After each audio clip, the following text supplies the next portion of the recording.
The date's been set for Apple's next launch of new products, the tech company confirming it'll hold the event on September 12 in Silicon Valley.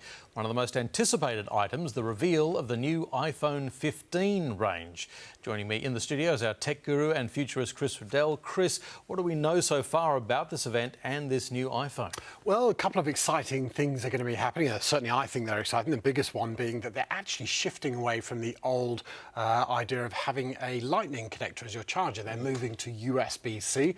I think that's brilliant news, and so does a lot of other people around the world. And that's come from an EU legislation to try and make sure that Apple are behaving properly. Some of the other things they're doing in the Pro end of the range in the new iPhone 15s is they're moving away from aluminium and looking at some titanium casing, which is to make the phone a little bit more premium. Other things as well, camera, they're using a really powerful lens in the new camera to be able to make it so you can focus in further without having to go to a digital focus and get better pictures. So those are the things that we're seeing and anticipating so far. Right. What about other products? You're hearing that Apple might be venturing into device security at home.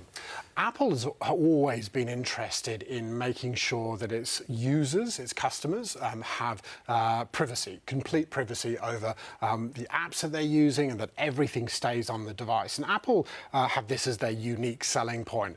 What we're actually seeing, and there's strong indications that they're going to move back into the home Wi-Fi space, which is actually an area that Apple were in a few years ago.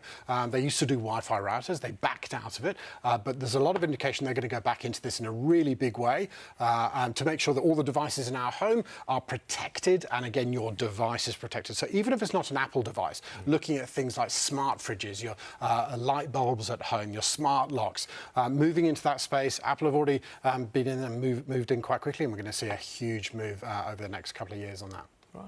Why is this a crucial moment for Apple? Well, even though Apple, they're a bit like Qantas, they like playing with big numbers, right? I mean, Apple now are valued at $2 trillion, which is just a crazy notion to think how big they've become. They haven't had a good few last quarters. They've had declining sales, particularly in the smartphone area, and it's not been good, particularly this year. So they're banking big on the iPhone 15. It's going to be a big push for them, particularly also, like we talked around with the USB-C charger, and there's some also big moves in other little products that they've got as well. All will be revealed in a couple of Fun weeks. times ahead. Indeed. Chris Riddell, thank you. Thank you.